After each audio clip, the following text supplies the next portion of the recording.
Hello, my name is Reverend Rachel Frauman from Heading United Methodist Church in Barre, Vermont. And my name is Carl Hilton Van Osdal, the pastor of the First Presbyterian Church here in Barre. We speak on behalf of many area clergy to say that it's one thing to disagree, to say that it's one thing to voice one's concerns over potential wrongdoing. It's one thing to protest against injustice. It's one thing to hold and to share frustration over a perceived or a real offense. It's another thing to threaten the Vermont Secretary of State's office, saying that those who oversaw the 2020 election process should be executed by firing squad. We could just shake our heads and wring our hands in disbelief that these kinds of threats have made their way into our state, yet we are all submerged in Twitter storms fomenting fear, unrest, and misinformation. So knowing that silence is complicity, we believe that it's time.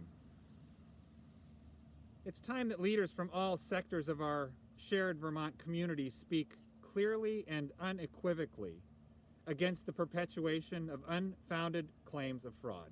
It is time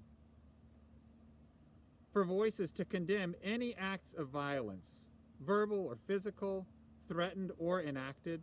It is time that our nation's leaders stop developing and perpetuating conspiracy theories about the 2020 election being anything but fair and trustworthy. It is time, because this rhetoric continues to tear the fabric of our democracy, including jeopardizing the health and well-being of those who provide for our electoral processes. It is time to say enough is enough. It is also time to say thank you.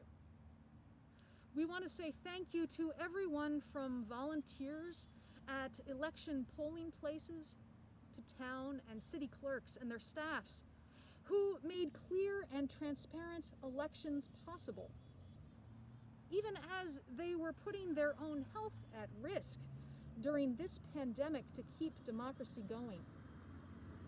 We say thank you to those who work for and with the Secretary of State's office. We say thank you to all who provide public safety for the act of voting.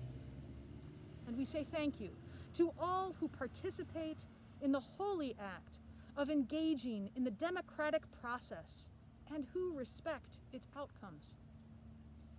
So this last summer in 2020, Colleen Kuchar, a Spalding High School graduate, she developed a graphic and wording for our state of Vermont with this little caption: "Our little state has no room for hate." So can we join together to decrease the space for hate in our state? For it's not only time to love our neighbors, but to put that love into practice.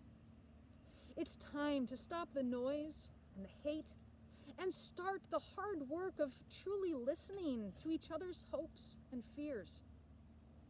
It's time to not only resist hate, but it's also time to love our enemies, no matter where we or they land on the political spectrum. For our hope, especially in this season of our nation's life, is that life for all people, equally created, can flourish in our free society. Until that hope becomes reality, let's keep up the hard work of democracy. So God bless our brave little state. And God bless the United States of America.